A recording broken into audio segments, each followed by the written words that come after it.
The snow didn't fall gently that night. It came down like the world was trying to erase itself. Maya stood at the window of her tiny roadside diner, watching headlights disappear into the white. Business had been slow all winter, and tonight felt like the kind of night that breaks people. Empty tip jars, frozen pipes, and a long walk home through silence. That's when the first knock came. A man in an expensive coat stood outside, snow packed into his hair, his confidence stripped bare by the storm. "Roads are closed," he said. "We're stuck."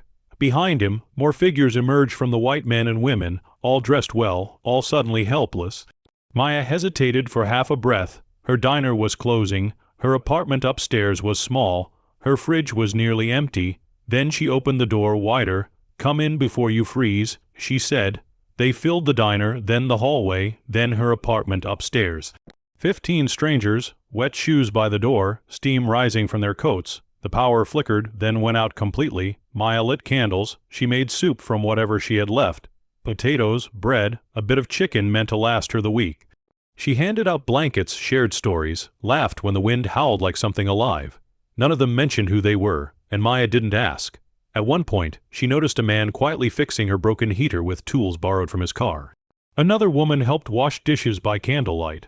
One man slipped cash under a plate when Maya wasn't looking, but she found it later and gently returned it. "You're our guest tonight," she said, "not my customer." Something shifted in the room then. A silence, not awkward but full. By morning the storm had passed. Snow covered everything like a clean sheet. They thanked her, hugged her, promised to come back. One by one they left in ordinary looking vehicles, waving as they disappeared down the plowed road.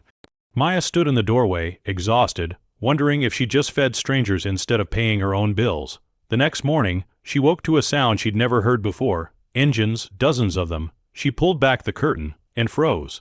Her small street was lined with luxury cars, sleek, shining, 135 of them, Bentleys, Rolls, Royces, Maybachs, each dusted clean, engines idling like a quiet salute. People stepped out, familiar faces from the storm, now surrounded by assistants and security. One man stepped forward and smiled. "We didn't come to repay you," he said softly. "We came to honor you." Only then did Maya learn the truth. They weren't travelers, they were billionaires. Leaders, founders, investors. 15 of them, together, worth more than most countries. They renovated her diner, paid off her debts, created a foundation in her name to support struggling workers in winter towns just like hers.